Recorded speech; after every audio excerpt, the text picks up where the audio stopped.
let's make dinners together. If you're new around here, I'm Amy. I'd love to have you subscribe to watch more, but I really do love sharing when I'm cooking for my family. So today is just going to be another easy dinner ideas video, and let's go ahead and get into it. Here's what I've got going on for dinner tonight. I'm going to make a teriyaki ground beef stir fry basically. So I don't have teriyaki sauce, so I'm going to whip up my own teriyaki sauce. I'll show you that. I don't have the ingredients out for that.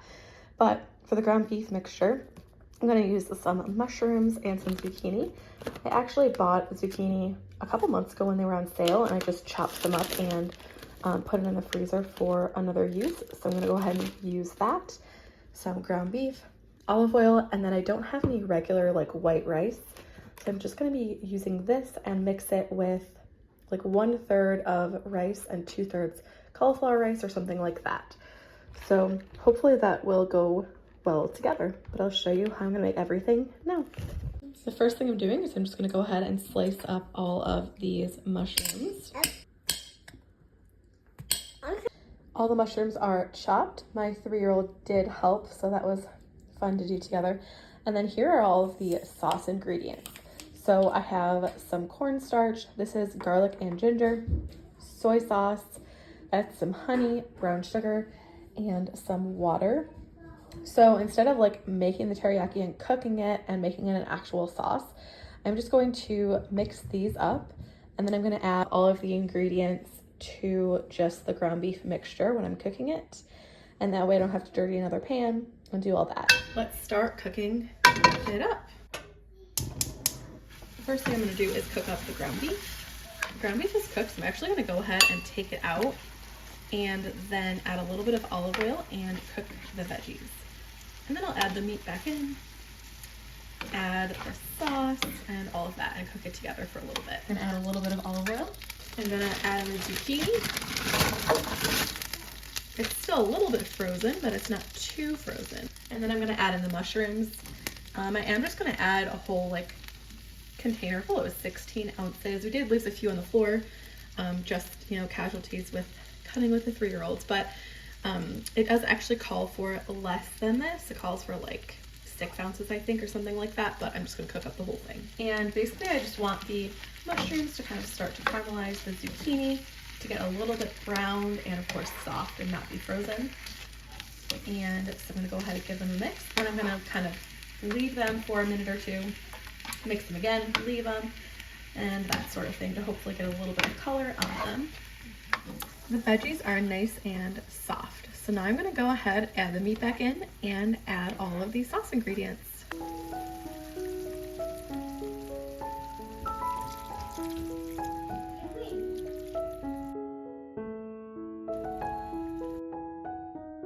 I like my stuff to be pretty saucy, so I'm actually going to add all of everything except for all of the sweeteners. So I'm not going to add all the honey or all the brown sugar. I'm going to cook it together for a few minutes. I want that sauce to thicken up. It still needs to thicken up a bit more, as you can see, but I just tasted it, and I would definitely, if you're using this teriyaki recipe, which I will link below, I would definitely add everything except for I think the sweetness is perfect, so I like halved the amount of brown sugar and halved the amount of honey, and just add all of the rest of the ingredients. I also halved the water, actually. So I halved the water, halved the amount of sweetener, and I included all of the spices and all the soy sauce and all of that. So I will link the teriyaki sauce recipe below. You could of course definitely use store-bought teriyaki. That would be even easier. But making this teriyaki was really simple because I didn't have to cook it. I just cooked everything in here, and I'm letting the flavors kind of, and the sauce like cook, and all the flavors meld together this way. At this point I'm gonna turn it off.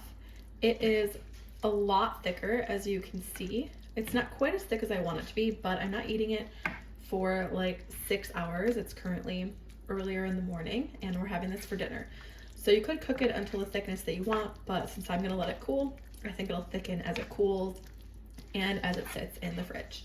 But it tastes really good. It's full of veggies, so definitely a good, simple recipe. It does take a little bit of time to wait for the sauce to thicken, since I didn't use store-bought sauce, but I'll show you everything later. We love this recipe. It tastes amazing. Honestly, this is probably the third time I've made it, although only the first time I've ever filmed it, but it's definitely a must make. I'm going to be making Italian beef. It's a Copycat Portillos recipe if you've had Portillos. If you haven't, it's kind of like an Italian like beef hot dog fries place. They have really good salads too if you like salads, but these are all of the ingredients plus the beef that are going to go in the slow cooker. So I'll show you everything now. I added in the roast. This is 4 pounds of chuck roast. I'm going to add in about 3 cups of beef broth, 1 packet of ranch seasoning. I love easy like dump and go recipes like this. The original recipe does say to mix all of your spices in with your sauce first. I'm not going to do that. I'm just going to dump it all in. And then a bay leaf, a teaspoon of garlic powder, a teaspoon of parsley, a teaspoon of oregano, a teaspoon of basil, and it does call for a teaspoon of salt as well, but I'm just going to leave that out, as well as a teaspoon of onion powder, which I don't actually have. But I figured the ranch mix is really salty. The beef broth I did buy low sodium, but it still also has some salt.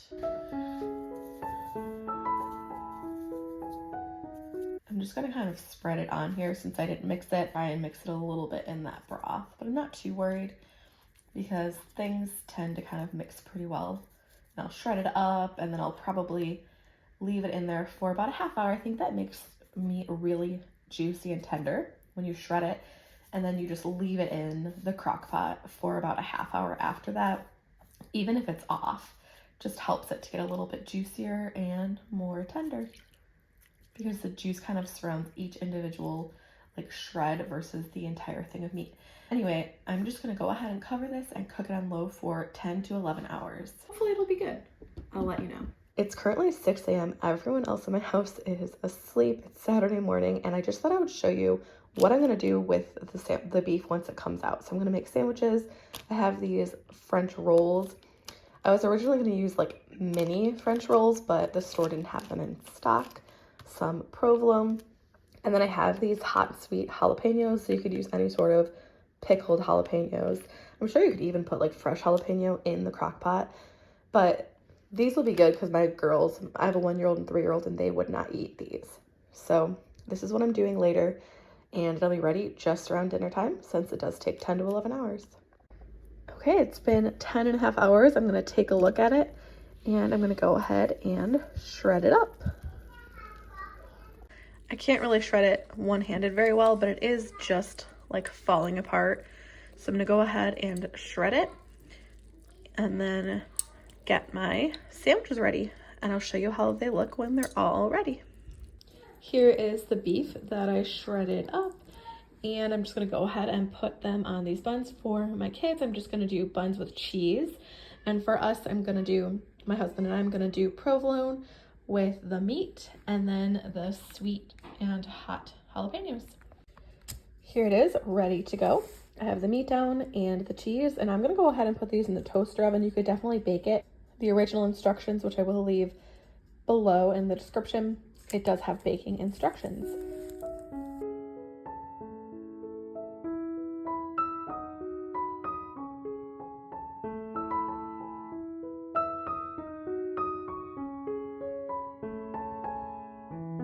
Here it is, all cooked up, and honestly, this is another must make. We absolutely love this, and it's just so tasty. It's so juicy. It has a great flavor. The meat is so tender.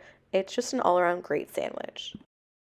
Tonight for dinner, I'm doing kind of an easy, unique lasagna.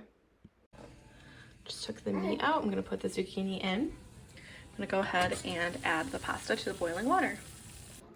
I froze some zucchini. I'm just going to go ahead and cook that up in the skillet. They're a little stuck together, but that's okay. I don't really care if they're soft either. I just want to get a little bit of color on them. Zucchini freezes really well if you want to use it in something like a pasta dish or something where it's okay if it's a little bit soft. So you can see that it's starting to get a lot of color. So I'm just going to kind of rotate them and just try and get color on both sides. I also forgot to include this, but I did season the ground beef with salt, pepper, and a little bit of garlic.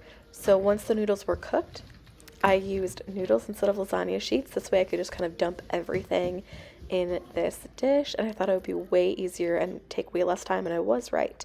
So I just put a pound of cooked pasta in there, the cooked zucchini. I did about 2 zucchinis worth, the ground beef that was seasoned. I added in some cottage cheese. You could definitely use ricotta if you like ricotta. I just had cottage cheese in the fridge already. I would recommend adding like some parsley, some garlic to that cottage cheese just to add flavor to every single layer, but it did still work out really well. So I added some sauce to the top of this. Rao's or Rouse is our favorite kind, and I seasoned it up with more seasoning. So I did Italian seasoning, garlic powder, and in just a minute you'll see I also added some dried parsley. And honestly, this turned out really, really well. It's definitely not the same as lasagna, but it's so, so good. It reminds me kind of like baked ziti, but anyways, it was just basically lasagna in a slightly different form. I love the traditional lasagna, but this was just so quick and easy to put together. My husband did say that he would prefer spinach instead of zucchini, but I loved the zucchini in there. So I just put more sauce on top, and then I put a mixture of parmesan and mozzarella that was shredded. I just put that on top. You could use whatever kind of cheese you like. I love the flavor of parmesan. It's just a bit more like sharp, has a bit more flavor than mozzarella, but if you prefer just mozzarella or even provolone would be really good. There's a while before dinner here, so I'm just going to go ahead and cover it up and put it in the fridge until I'm going to bake it up later. This has been in the fridge for about 6 hours. It definitely does not have to be in the fridge, but I just made it this morning for dinner. And so I've preheated the oven to 350. You can see I added some extra seasonings on top. That's parsley, extra Italian, and a little bit of extra garlic just for color and additional flavor. And then I'm going to go ahead and bake this. I'll start at about 30 minutes and see how long it needs.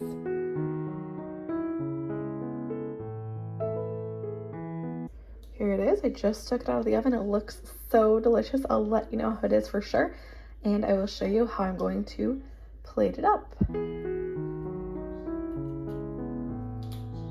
This was so, so good.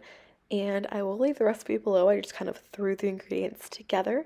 So I'll leave it in the description below. But this piece held together really well. The first piece didn't hold together so well. But if you use like a bigger spatula, it works so well. I just didn't use that for the first piece. But we loved this. I would highly recommend making it for yourself. Thanks for watching. I hope you enjoyed hanging out with me in my kitchen. I love sharing different recipe ideas. So I look forward to seeing you again. Don't forget to subscribe. See you next time. Bye.